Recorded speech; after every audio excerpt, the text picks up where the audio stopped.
Hi, this is Stephanie Miller from The Stephanie Miller Show. Please enjoy this exclusive clip from my show on Political Voices Network. So Oliver Darcy just posted the mood is bad inside the Patrick is soon. I don't know how to pronounce his name. Sorry. Right. Owned Los Angeles Times after buyout offers were sent to staffers. But it's been so bad for so long, it's hard to say if it's any worse. One source told me this is a deeply demoralized newsroom, especially after the fires. Talk about that a little bit. The newsroom worked its heart out on the fires. We have done exceptional coverage of both of the fires. It's really remarkable, the work that my colleagues have done. They're brave, especially the photojournalists who rush into the blazes to get the most amazing photographs. And at the same time, we have an owner who basically has told us that we live in an echo chamber, we're in a bubble. At one point he said, ours is one of the papers that's doing really great wildfire coverage. It's like, no, we are the best paper doing wildfire coverage. Yeah. And when it comes to the opinion section, he is trying to bring what he calls balance, which means more conservative voices, which is fine. We'd all be fine with that. But in doing so, he has, for example, ordered that the 3 liberal columnists, me, Jackie Callums in Washington, and Elsie Granderson, who happens to be a gay African-American man. We have always written twice a week. He's asked us to now just write once a week. Wow. I'm looking for, there's so many things. There was a tweet yesterday of somebody that, they said they wrote an op-ed on RFK Jr. because obviously he just passed committee today, and it was totally anti-him, but the headline was skewed, and it was skewed to look like it was. That's caused a huge brouhaha at the paper. It's a guy named Eric Reinhart, I believe, who wrote a column about what the public health care policy could look like if done correctly, and he basically said that RFK is taking a wrecking ball to a system that it's going to make it worse. And the opinion piece was edited to make it seem as if he was more favorable to RFK. Oh. And the headline also made it seem like he was favorable. And when our owner tweeted out the column approvingly, the author of the piece pretty much went ballistic and said, that's not what I meant. It's not what I said. Why would you do that? Yeah. And we've so far not gotten a good response. We don't know. Robin, I guess I'm sort of astounded. Why are so many people bending the knee? I mean, we were just talking about this whole ridiculous tariff thing where he caved again, to Mexico and Canada. Like, why are so many people bending the knee, obeying in advance to this ridiculous, bloviating idiot that just keeps... because of money, Stephanie. Yeah. Because all the billionaires that we've just talked about have government contracts. In the case of my owner, he's a biotech inventor. He's working on vaccines and cancer drugs, and he has many patents pending in front of the FDA. And guess who's going to be in charge of the FDA if RFK Jr. is confirmed as Health and Human Services Secretary? It's going to be Kennedy. So, to me, it's like pretty obvious what's going on, despite the protestations. Billionaires operate in their own best financial interests, and the LA Times is not a source of profit, as we know. Yeah. And so I think anything that serves a billionaire's economic interest is probably going to win out. Again. I was happy to see at least they covered this ridiculous Trump water thing. Trump apparently directed, I'm reading from, LA Times actually did tweet about it, but Trump apparently directed the Army Corps of Engineers to meddle in local water policy and angered a whole bunch of farmers, likely his supporters, all to try to win a political point. The water appears to be directed to recently flooded farmlands. I mean, there won't be enough water in the dry months. Right. Because in California, we live in a manufactured water environment. We're not like farmers in the Midwest who rely on rain for their crops. Like, we don't look at, the farmer's almanac to see what the weather's going to be like, because we know it's going to be dry in the summer. And that's why we have these big water projects that hoard water during the wet months. Yes. It's available in the dry months. And anybody who dips into California water policy without knowing what they're talking about always looks like a flaming Well, idiot. I'm not Yes. kidding. yes. Speaking of flaming idiots, I mean, all the lies Trump told during the fires. I mean, which made everything exponentially worse out here. And now this. I mean, I'm glad at least this is, I guess, Politico. Some headlines are: Trump says he opened California's water. Local officials say he nearly flooded them. I mean, we've got to have some objective truths. Right? They write, Trump declared victory. This is what it's going to be over and over, even though he caved and got the exact same deal from Canada and Mexico that Biden already had. On his long-running water war with California, boasting he sent billions of gallons south, but local officials say they narrowly prevented him from possibly flooding farms. This is why local journalism is so important. Today, 1.6 gallons, and in 3 days it'll be 5.2 gallons. This is from Trump. Everybody should be happy about this long-fought victory. I only wish they listened to me 6 years ago. There would have been no fire.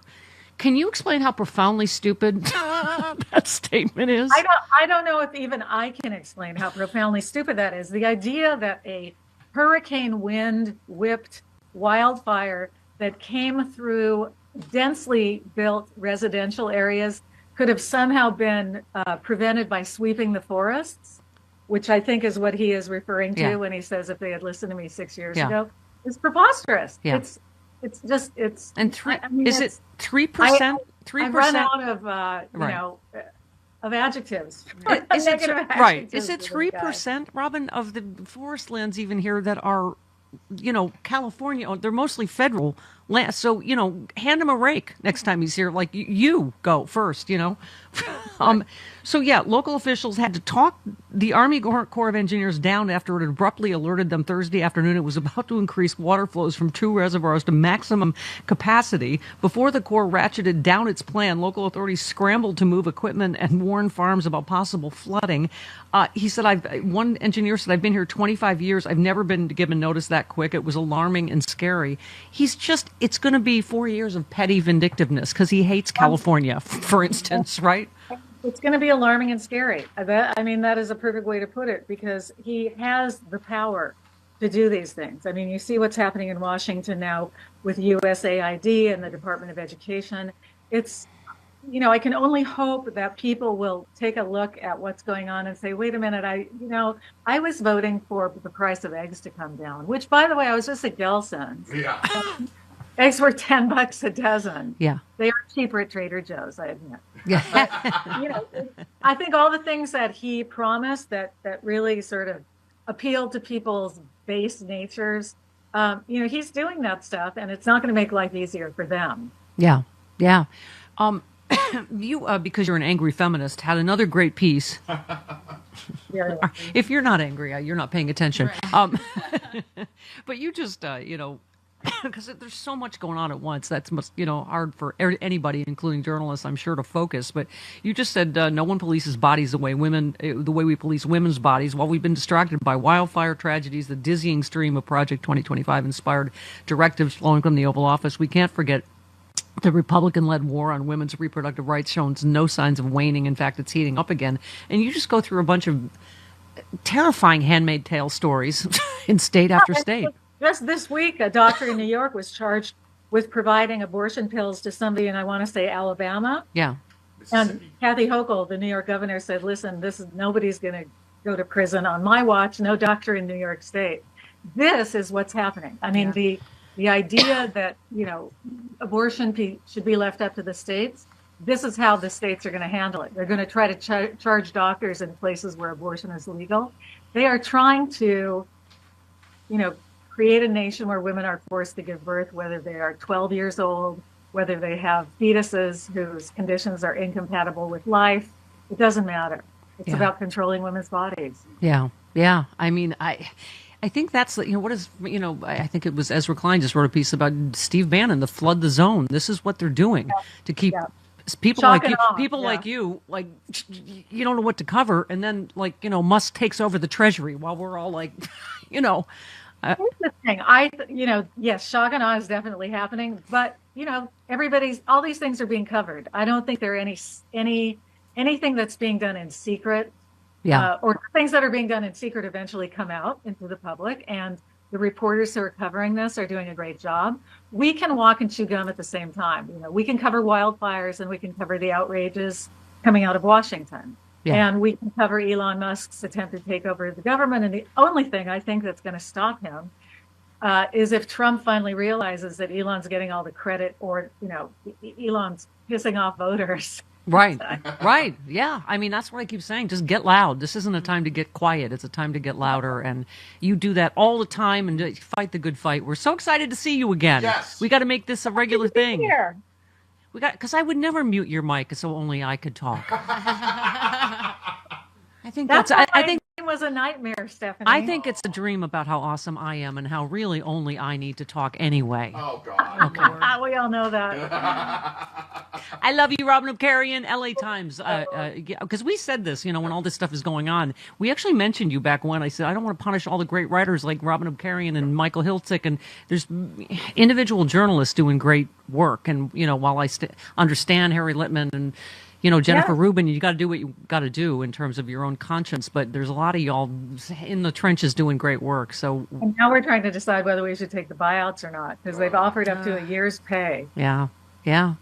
Like, got to go talk to the financial planner. But the other thing is, I'm tempted for myself. I'm tempted to say, take the buyout and come tell fart jokes with me in my basement. But I'm here with the incredibly handsome Dr. David Silverman to talk about ASEA Renew that I am holding in my hand. This stuff is amazing. Revitalizing Redox gel. You hold up, you have you can it comes in drink form, and this is the gel form. I love, first of all, that supermodel Carol Alt will be promoting this. She's taken so many jobs from me, so I am so happy. Just to give some context, because I have to tell you that this is very unique. This is not a pharmaceutical, it's not a nutritional product. It's something that our cells make. It's called redox signaling molecules. But bottom line is, our cells make redox signaling molecules. Your body makes it right now, but we all made more of it when we were younger. What's in this bottle is in you. It's in me, right? But I'll be 64 in 2 weeks, and I feel like I'm 30 years old. I've been drinking this for 13 years. Wow, Doc, what a thrill to meet you and to hear more about this, because it's you just kind of go, oh, it works, but to hear about the why is fascinating to me. Dr. David Silverman, what a joy and a pleasure, and thank you so much.